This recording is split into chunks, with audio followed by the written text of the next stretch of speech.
Ahora ya nos metemos de lleno dentro de lo que es el tema de la campaña política, mirando hacia el 22 de octubre. El próximo domingo, falta muy poquito ya.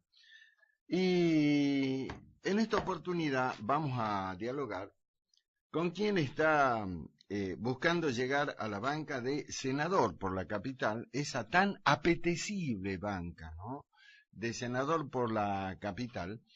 ¿Y quién está haciendo los esfuerzos necesarios? Está en plena campaña, hablando con la gente, llevando la propuesta de su partido. Uno de ellos es Roque Rueda, por la Unión Cívica Radical. Roque Rueda es un dirigente político al que conocemos porque lo vimos en el terreno, como se dice actuar. Él fue concejal y dentro de lo que fue su tarea en el Consejo Deliberante, se ocupó de varios temas, pero fundamentalmente en un aspecto que es fundamental, y nosotros lo venimos diciendo siempre, el control. Y Roque Rueda fue quien puso a la luz pública, ¿no? Le puso una linterna ahí a varias cosas extrañas que hubo en el Consejo Deliberante de aquel momento, que lo presidía hoy el diputado provincial Tomás Rodríguez, y él fue el que lo puso a la luz, lo llevó a la justicia. Es un hombre íntegro, Roque Rueda, digno hijo de su padre, a quien tuve el honor de conocer y ser su amigo. Así que le voy a dar la bienvenida a Roque Rueda, candidato a senador por la capital, por la lista 3 de la Unión Cívica Radical. Hola Roque, ¿cómo estás? Daniel Zamora, acá en Pacífico.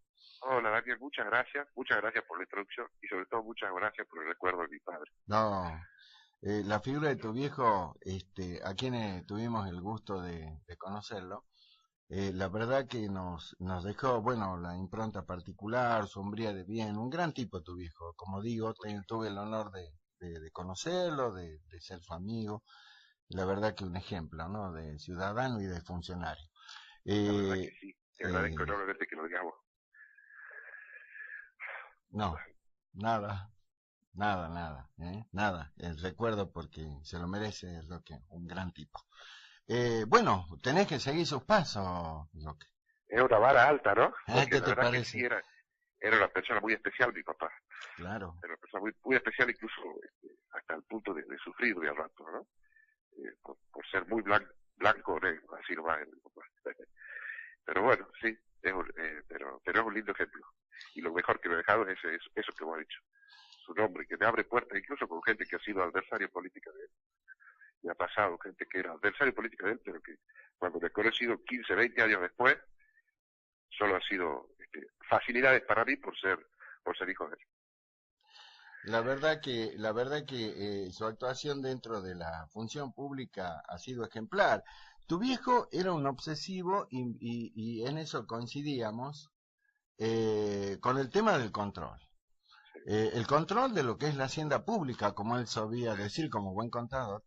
Y en vos también hay una preocupación importante en ese tema, ¿no? vos sabés que sí, es algo que he heredado, sin embargo, lo que no he heredado de mi papá es su capacidad técnica al respecto. Mi papá primero era contador, yo soy abogado, mi papá era justamente docente de contabilidad pública, había sido funcionario muchos años, no sé si más de 20 años, del Tribunal de Cuentas Provincial Así hasta es. llegar a ser su presidente, Sí, sí, sí. así que la verdad que la tenía, pero clarísima ese tema. Yo toco un poquito de oído, he ido aprendiendo, pero sobre todo he heredado la convicción de que es fundamental, digamos. Es fundamental eso y es fundamental en todos los ámbitos. Y hay un ámbito específico que vos de alguna manera lo comentaste en tu introducción, que es el ámbito de los cuerpos legislativos. Ujú. Vos sabés que yo estoy convencido hace mucho tiempo que una de las maneras de mejorar la calidad de nuestra política es poner el foco, el ojo, en cómo se manejan los fondos de las cámaras de diputados, de las cámaras de senadores, de las cámaras de los consejos deliberantes. Porque ahí un manejo poco transparente puede distorsionar todo. Puede hacer que un opositor no sea verdadero. Una persona que ha sido votada para llegar como opositor termine no siéndolo. Puede hacer bueno, incluso perdón, pero que un periodista termine no cumpliendo su función como debe ser, Ujú. cuando hay un manejo demasiado discrecional y controlado de fondos de pauta publicitaria, puede ser, bueno, podés anular, por ejemplo, estas presidencias que tienen un manejo directamente, yo le digo de capangas de las cámaras, pueden anular las posibilidades legislativas de una persona, de un diputado que ha llegado con toda la legitimación popular, igual que el presidente. Por ejemplo, un Manuel Santiago Godoy tiene un poder que no le viene del voto popular. El poder que tiene de hace muchos años le viene de la posibilidad de manejar discrecionalmente una enorme caja maya que pueda tener gente que lo sigue políticamente, no lo niego, puede tener, porque tiene una trayectoria política, pero ese poder es un poder distorsivo, es un poder que tiene que... La verdad que una de las cosas que me encantaría hacer de llegar al Senado es empezar a trabajar en ese tema específico de la transparencia legislativa. Cuando fui concejal, intenté hacerlo, no solo con esto que vos contabas, del tema de los fondos reservados del Consejo Deliberante, que claro que no solo eran del Consejo Deliberante, ¿no? Eran de la Intendencia también. Lo que pasa es que ha sido muy sonoro el tema del Turi Rodríguez, porque fue una cosa ya descarada, cuando en los dos años de su presidencia, dijo haber gastado 26 millones de pesos en subsidios que no eran reales, digamos, ¿entendés? No eran reales, además yo sé que no eran reales, no estoy diciendo una cosa falsa porque nosotros yo he tenido que hacer juicios para pedir la información, ya con la nueva gestión del Consejo Deliberante, y ahí he podido ver los papeles eran simples órdenes de pago sin destinatario, con montos así grandes, sin finalidad, sin número de expedientes, una cosa de loco. Ahora ese tema también es cierto que se centraliza en una persona, y está bien que se centralice porque si vos sos presidente de un Consejo Deliberante, vos tenés una responsabilidad, bueno, bancátela si querías ser presidente del Consejo Deliberante, pero es un tema de sistema, ¿no? Claramente un tema de sistema, no es que el Turi Rodríguez se cortó solo e hizo eso. Eso se lo permitió todo el sistema, del Consejo y de la Intendencia. Ahora, Roque, hoy estás buscando acceder a la banca de senador por la capital, y dentro de uno de los puntos que te propones llevar a tu tarea legislativa está el tema del control, pero aparte de eso, ¿qué más, Roque? Mira, ¿sabes qué otro tema que en definitiva tiene que ver con el control? Es el tema de la participación ciudadana, mecanismos de participación ciudadana. Otros mecanismos que son indirectamente de participación ciudadana, ¿no? Mira, por ejemplo, yo creo que hay que... yo he estado hace poco en Costa Rica haciendo un curso del Instituto Interamericano de Derechos Humanos que era justamente transparencia y corrupción enfocada desde los derechos humanos. Bien interesante. Pero sobre todo lo interesante son las experiencias que he podido ver, ¿no? Y hay lugares en Latinoamérica donde se han hecho sistemas anticorrupción. Los sistemas anticorrupción implican que haya una fiscalía especializada, por ejemplo, que no es lo mismo que tener una fiscalía de delito económico complejo como tenemos nosotros acá, que haya juzgados especializados, y tiene que ver mucho con permitir la participación del ciudadano común en la lucha contra la corrupción. Vos tenés grados, ¿no? Por un lado, habilitar al ciudadano común que hace un juicio, tiene tres patas, digamos. Por un lado, el ciudadano común que lleva un tema de corrupción, que se anima a denunciar un tema de corrupción. Imagínate un empleado de un rango más bien inferior de una repartición pública, ¿no? Que toma conocimiento de un sistema de corrupción o de actos de corrupción. Primero tenés que protegerlo. Tiene que estar claramente legislado, que sea muy difícil, por ejemplo, echar a esa persona si se anima a presentar, por supuesto con ciertos fundamentos, no cualquier cosa, una denuncia por actos de corrupción. En segundo lugar, me parece fundamental que el denunciante no quede afuera, el denunciante de hechos de corrupción no quede afuera del proceso penal del todo, como me pasó, por ejemplo, a mí. Cuando nosotros hicimos una denuncia penal por el tema de los fondos reservados, y igual me pasó con el tema de la Plaza España, una vez que vos dejás tu denuncia, sos un mero denunciante, y yo me enteré del sobreseimiento del Tulio Rodríguez, fue la primera vez que pude ver el expediente después de 4 o 5 años. Y lo pude ver porque, de bueno me lo mostraron, por decirlo de alguna manera. Entonces, el ciudadano denunciante de actos de corrupción, tenga derechos de participar, algo parecido a lo que hace un querellante en un juicio penal común y corriente, quizás no tanto, pero por lo menos que tenga la posibilidad de controlar que su denuncia que los fiscales la estén llevando adelante con la seriedad del caso. Y después, ya una cosa un poquito más revolucionaria, es eventualmente establecer premios, hasta económicos. El ciudadano común que denuncia un hecho de corrupción, que se determina que era real y se recuperan por eso, por ejemplo, fondos de la corrupción, eventualmente algún porcentaje muy razonable podría llegar a ser para ese ciudadano común, o sea, un incentivo hasta económico. Hay experiencias que eso se hace, ¿no?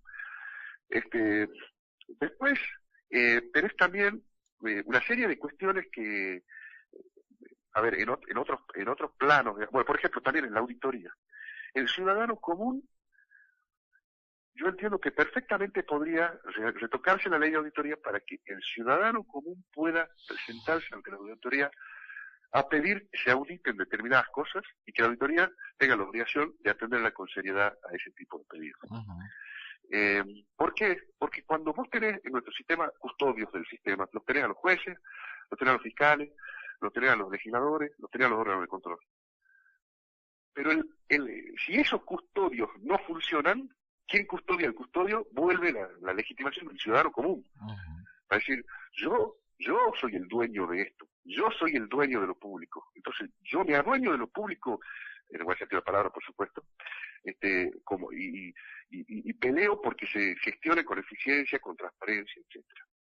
Después hay otros temas. Perdón, te hago un paréntesis ahí, Roque. Vos sabés que ayer, justamente acá en 7 PM en el programa, estuvimos hablando del documento que dio a conocer justamente el Centro de Estudios Juan Domingo Perón, que preside el doctor Julio San Millán, donde está el doctor Antonio Loaglio, Carlos Reynoso, Ricardo Alonso. Y entre uno de los puntos fundamentales que ellos plantean es el tema de el acceso a la información pública, que lo pueda hacer cualquier ciudadano, sin necesidad de tener fuero ni nada. Pero mira, no solo eso, Daniel, mira, te cuento.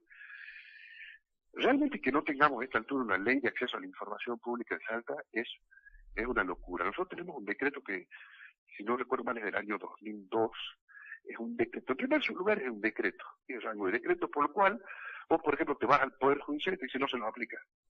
Te vas a la legislatura y te dice no se nos aplica. Pero aparte tiene una serie de deficiencias, ¿no? Pero, a ver, hoy por hoy, te bajas de internet un proyecto bueno de ley de acceso a la información, con lo cual lo único que falta es voluntad política de sacarlo. ¿Se entiende? Hoy por hoy el ciudadano, te digo más, aún sin ley puede acceder a la información pública, pero tiene que hacer un juicio para eso. Mientras que si vos tuvieras una ley, porque el hecho de que no haya una ley de acceso a la información pública no anula el derecho de acceso a la información pública que viene de la propia Constitución, de los tratados internacionales, etcétera. Pero vos tenés que hacer un juicio para que eso se te reconozca. Mientras que ya si tenés una ley, es mucho más difícil que no se te reconozca de entrada. Tampoco tenemos una ley de ética pública en Salta. Sí, efectivamente. Tenemos una serie de cuestiones, pero yo te quiero, yo te decía, hay cosas que son parecidas a la participación ciudadana, no son lo mismo, pero son cosas que son como porque van como controles por fuera de las instituciones normales o principales de nuestro Estado, ¿no? El defensor del pueblo. No sé si vos sabés, Daniel, que nosotros en la provincia de Salta, desde el año 1986 tenemos un defensor del pueblo y no lo sabemos. En la Constitución de 1986, que rige todavía, existe una figura que se llama el comisionado legislativo. Así es. Es un nombre horrible, ¿no? Me parece horrible el nombre porque justamente no tiene que ser un comisionado de nadie, tiene que ser un comisionado del pueblo. Claro, ¿no es cierto? Pero más allá del nombre, vos te vas a los debates. Yo estaba repasando el otro día los debates de la Convención Constituyente y está clarísimo, era un ombudsman que era revolucionario para Argentina, en eso, no, quizás hasta para Latinoamérica. Creo que en Venezuela solamente había, según dice alguno de los constituyentes ahí. Una gran lucha en aquel momento, lo reconozcamos, ¿no? Que de Ernesto Victorino, el Curro Solá. ¿no? Ese fue el Curro Solá. Y el Curro Solá también, 2 años después, fue concejal con mi viejo. Exactamente. Tenían ahí algunos chisporroteos cada tanto, pero eran los radicales, digamos. Sí. Y el Curro Solá es el que es el autor de la ordenanza de defensor del pueblo que ahora rige. Así es. Con algunos retoques, sí. Pero si tenemos defensor del pueblo en la ciudad de Salta, él por esa ordenanza del año 1988. Vos fijate la diferencia. Tenemos un defensor del pueblo previsto en la Constitución desde el año 1986 y no funciona. Y tenemos que en la Municipalidad de Salta, en el año 88, por ordenanza se creó el defensor del pueblo. Así No se es. puso en funciones. Ujú. En funciones se puso recién con Álvaro Ulloa, Así es. no me acuerdo, hace 8 o 9 años. ¿Sí? Pero hay una diferencia sustancial. El comisionado legislativo, justamente por estar creado por la Constitución, si vos le haces una ley como corresponde, no una ley para matar la figura, tiene una potencia tremenda, porque podés tener legitimación procesal para plantear cosas. Mirá, uno así en las charlas que vas teniendo, en la peatonal, en alguna reunión barrial o lo que sea, uno tendría que estar diciendo el copyright de las propuestas que uno hace después como candidato, ¿no? Exactamente. El otro día en un programa de televisión, Guillermo Segón me dice, ¿sabes qué no hay? No hay un defensor de adultos mayores. Después, que realmente espectacular la idea. El otro día, si vos ves, Lucrecia Miller está promoviendo, y parece que en la legislatura se está tratando de una ley de un defensor de niños y adolescentes. Otra cosa buenísima. Pero, y ojalá salga, pero, si tenemos una figura en la Constitución, podrías atribuirle a adultos mayores, niños y adolescentes, discapacitados, que eso también tengo que reconocer la fuente, digamos, es una persona discapacitada que se me acercó en la plazoleta 9 de julio, me pidió ver nuestro folleto de propuestas, dijo, ¿ves? Ustedes tampoco tienen nada de la discapacidad. Cosa que me dio una bronca, porque yo trabajé un montón en discapacidad y efectivamente no pasó a nuestro folleto. Pero, por ejemplo, si nosotros pusiéramos en funciones con una buena ley, insisto, ¿no? El defensor del pueblo que se llama comisionado legislativo, ahí tenés otro custodio externo a los custodios, ¿ves? Tenemos una persona legitimada para controlar el trabajo que hace mal la legislatura, el trabajo que hacen mal los jueces, el trabajo que hacen mal los órganos de control, etcétera, el Ejecutivo mismo. Pero tiene que ser una buena ley. No tiene que ser una ley hecha para matar la figura, como por ejemplo nos ha pasado recientemente con la Ley de Acción Popular de Constitucionalidad. No sé si vos has seguido ese tema. Sí. Bueno, ayer ha salido promulgado el decreto por el cual hemos retrocedido 30 años. Así es. Y otra herramienta revolucionaria que habían pensado nuestros constituyentes de 1986, la acaban de matar, porque le pusieron la amenaza de una multa de más de 200.000 pesos en caso de una demanda manifiestamente improcedente y cosas así. O sea, una herramienta fabulosa de participación ciudadana que tenemos en 1986 en la Constitución, la mataron ayer, promulgando esa ley, mamarracho, porque no es otra cosa, porque hasta técnicamente es mala, que tristemente viene la propia Corte de Justicia, porque es iniciativa legislativa de la Corte. Ahora, Rueda, estos son algunos de los temas que te querés ocupar dentro de lo que es el Senado de la provincia. ¿Cómo lo mirás como ciudadano? Como ciudadano de a pie, como yo le digo. Hoy pasás por la legislatura y decís, el jueves se sesiona el Senado. ¿Qué imagen te representa el Senado actual? Mirá, ¿sabes qué? Te voy a dar más bien un ejemplo concreto y repetitivo. La Ley de Acción Popular de Inconstitucionalidad. El Senado, ¿sabes para qué está sirviendo desde hace mucho tiempo? Para vetar lo que Uruguay no se anima a vetar. O para aprobar, sobre todo para vetar lo que Uruguay no se anima a vetar, lo que no asume el costo político eventualmente de vetar.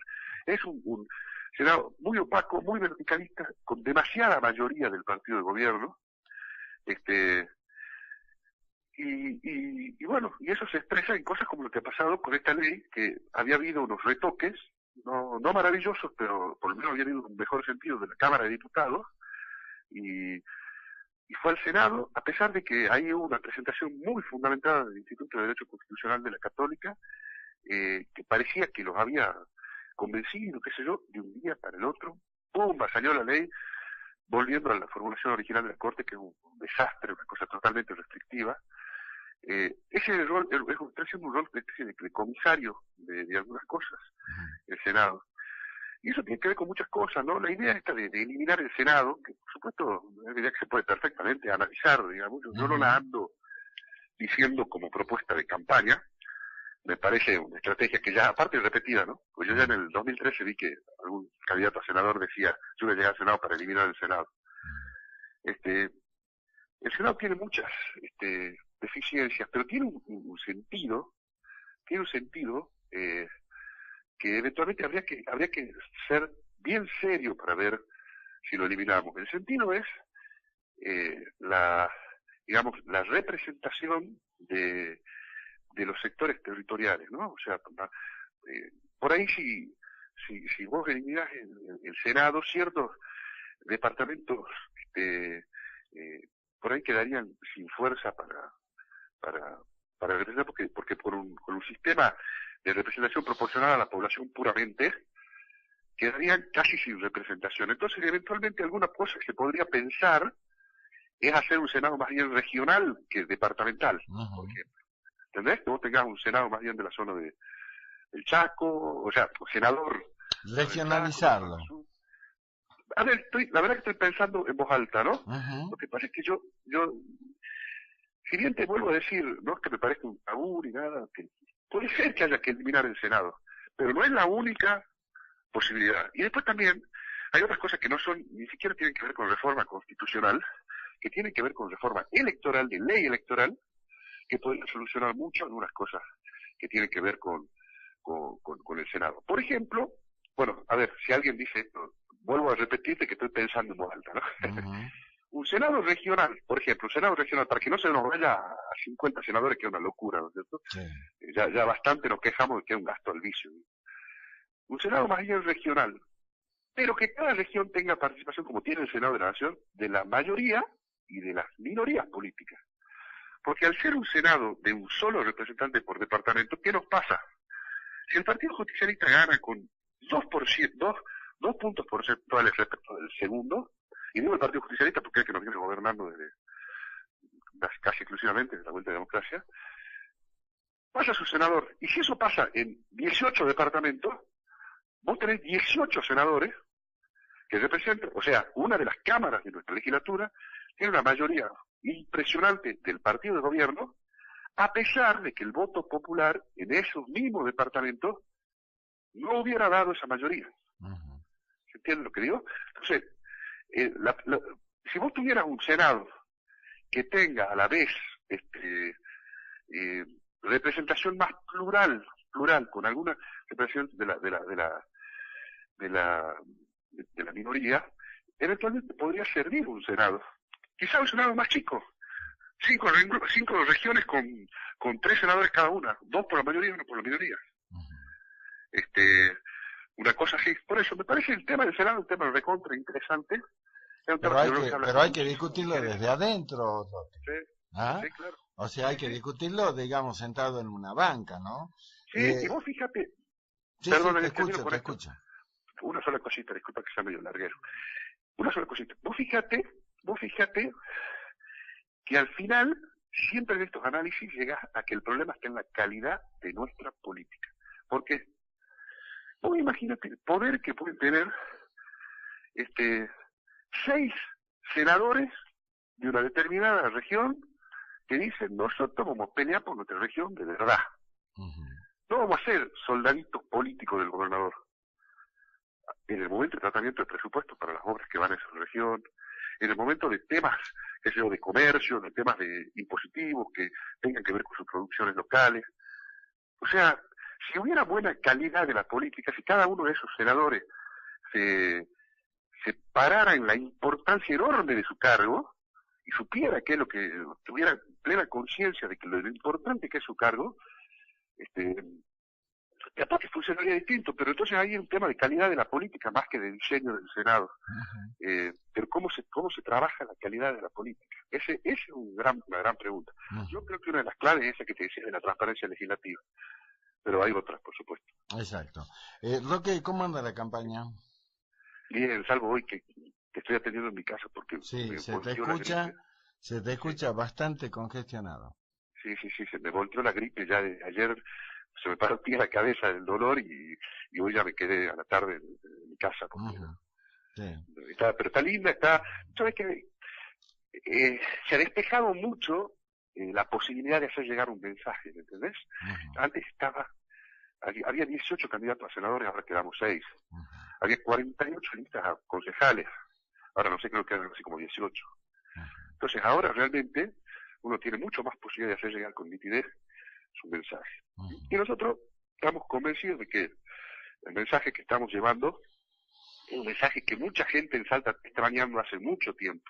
Es básicamente el mensaje de que acá, de hace rato que nos están vendiendo un buzón, el mismo partido de gobierno se divide en dos y se postula como oposición de sí mismo, y finalmente eso produce mayorías legislativas abrumadoras, falta de independencia de la justicia, falta de funcionamiento efectivo de los órganos de control.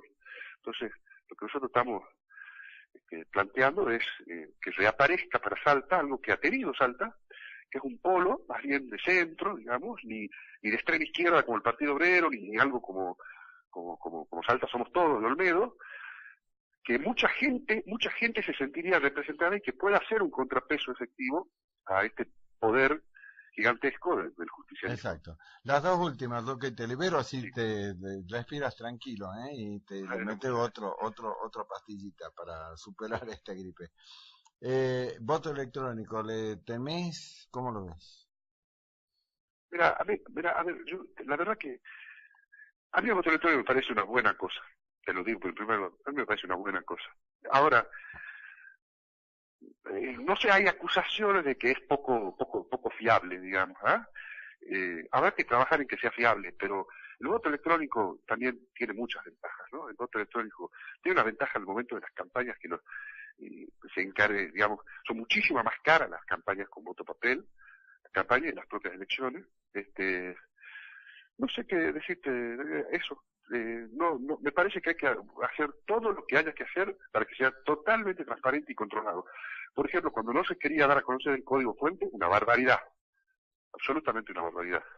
Pero si están los controles pertinentes, no me parece mal. Ahora, no es el único. La lista única capaz que es mejor, y capaz que no tiene que ser electrónica, ¿ah? Pero, no, bueno, esa es mi respuesta. Habrá que discutirlo. La lista 3, la histórica lista 3 de la UCR, donde vos vas como candidato a senador, ¿y cómo se completa? Mira, la lista 3, primero te cuento un poco, porque me parece importante lo que acabo. Yo, por ejemplo, si bien hemos estado hablando de mi padre, dirigente radical, mi abuelo, dirigente radical, yo no soy afiliado radical, y no he militado en el radicalismo. Yo cuando soy concejal, he sido concejal en el acuerdo cívico-social que integraba la Unión Cívica Radical y el Partido Propuesta Salteña, donde yo militaba en ese momento. Nuestra lista sí tiene algunos componentes que son extrapartidarios, ¿no? Tiene a Ernesto Cataldi, que es uno de los líderes de la coalición cívica que en Salta, tiene Pedro Ruña, Sofía Sierra, que vienen del PRO, pero que no han querido aliarse con uno de los sectores del peronismo, pero por supuesto está estructurada y vertebrada en el radicalismo, ¿no? Y ahora ya, eso quería aclarar, yendo a tu pregunta, somos yo candidato a senador y Tito Tomba es mi suplente, está Héctor Chiván, María Eugenia Figueroa Castiela, una odontóloga radical, Pedro Runi, un médico del PRO, Sofía Sierra, una emprendedora, empresaria joven del PRO. Esos son los 4 primeros candidatos a diputados provincial. Y después en el Consejo Deliberante está Raúl Córdoba, que es muy conocido por su lucha por la seguridad vial y por la marcha de los viernes contra la impunidad, uno de los líderes de la Comisión de Familiares contra la Impunidad. Está una dirigente radical de muchos años, Sandra Vargas, que es la primera vez que accede a una candidatura, o al menos una candidatura con verdaderas posibilidades de entrar. El tercero es Ernesto Cataldi, justamente que te decía, que viene de la coalición cívica. Y si me pongo a seguir diciendo, por ahí me olvidan algunos. Sí, no, pero está bien, eso son lo más importante. Tengo un mensaje y no lo quiero dejar afuera. El mensaje dice lo siguiente.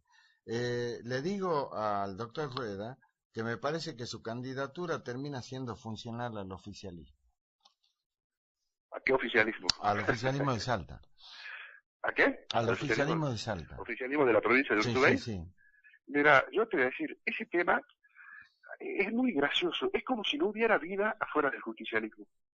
Es lo que yo te decía de este buzón que nos venden, ¿no? A ver, ¿qué tenemos que hacer nosotros para no ser funcionales de Urtubey?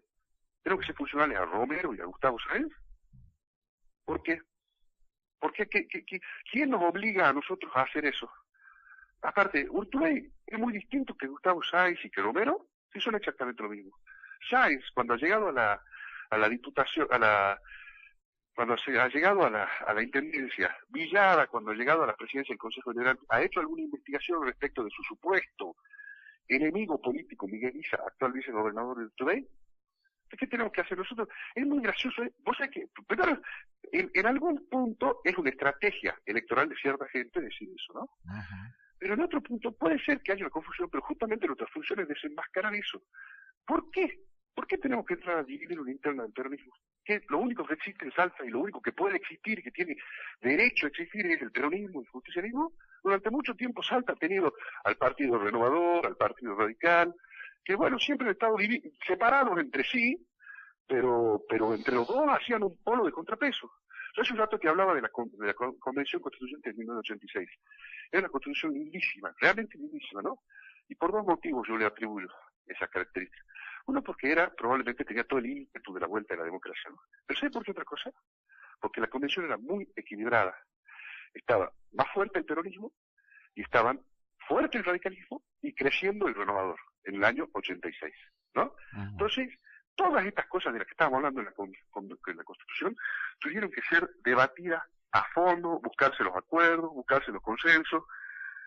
¿Por qué nosotros tenemos que salir a colgarnos el saco de Romero y Gustavo Sáenz? Realmente no me preocupa que hagan su interna. Que hagan su interna. Le bajé muy bien a Salta que alguna vez el Partido Justicialista haga su interna como interna y no nos lleve la interna a las generales. En el año 2007, cuando llegó Urtubey, yo me acuerdo muy clarito, en el año 2007, el que sale por fuera del PJ es Urtubey. Sale por fuera, gana por 4.000 votos, porque no ganó por más, y a los 2 meses yo trabajaba en la legislatura. A los 2 meses tenía 56 de los 60 diputados. Ramos, Godoy, Cosiner, Sámez, todos los que habían estado con Guayar y Romero ya eran de Urtubey. Y a los 4 meses era el presidente del PJ Urtubey. En el año 2015 nos postulan a la sociedad que hay que sacarlo Urtubey. ¿Cómo lo sacamos Urtubey? Yendo con Romero más Olmedo. ¿Qué es eso? Si la historia se hace hacia adelante, no hacia atrás. Entonces, la verdad que no me preocupa, me da en todo caso la oportunidad de aclarar, porque justamente eso que yo te decía, nuestro mensaje, que ahora es más fácil de dar y más nítido, es un mensaje de desenmascaramiento de una trampa en la que hemos caído. Porque realmente es una trampa. Vos tenés ejemplos más recientes incluso. Mirá, yo doy últimamente este ejemplo, se me van a enojar, pero bueno. Cuando se va Romero, lo deja como una de sus últimas cosas al apoderado del PJ, digamos, catalán en la corte, y a Gustavo Ferrari. A Gustavo Ferrari le llovieron como 800 impugnaciones. Así Igual es. lo pusieron, ¿no? Sí. Se va Gustavo Ferrari de la corte después de 6 años, bastante anodino, ¿no? Sí, te diría que bastante peor que anodino, en algunos casos que yo he podido ver. ¿Qué pasa después de un tiempo? Viene el roberismo en la Cámara de Diputados y lo postula nada menos que para auditor general de la provincia. ¿Qué necesidad? Yo soy muy crítico del roberismo, pero sí sé que gente capaz milita ahí. Gente menos cuestionada que Gustavo Ferrari. ¿Qué necesidad? Es casi como decir lo hago porque puedo. No, porque tengo poder. ¿Quién le dio el acuerdo a Gustavo Ferrari, esa persona tan cuestionada? Nada menos que en el órgano de control por excelencia de nuestra provincia, un Senado totalmente controlado por Urtubey. Entonces, a mí no me vengan con que le estoy haciendo el juego a nadie. Nosotros estamos haciendo lo que nosotros creemos que es nuestro rol político. ¿Y sabes qué? Llegaremos hasta donde lleguemos en esta elección, y si nos mantenemos coherentes, si trabajamos, les vamos a dar a Salta un espacio de representación que ha perdido, que contrapese ese poder hegemónico del justicialismo que lo necesita Salta, que alguien lo contrapese, y vamos a sentir que le hemos hecho un servicio histórico a nuestra provincia. Doctor Roque Rueda, candidato a senador por la capital, por la Unión Cívica Radical, la lista 3, te agradezco mucho esta charla hoy acá en 7 p.m. en Pacífico. Te mando un abrazo y seguramente la semana que viene estaremos ya dando el toque final a la campaña. Yo soy el agradecido. Ahora me vuelvo al sobre a ver si me curo, porque después no me puedo hacer campaña. Tenés que seguir caminando y hablando con la gente. Te mando un fuerte Bien. abrazo, Roque. Muchas gracias, Daniel. Hasta Un luego. placer. Chao.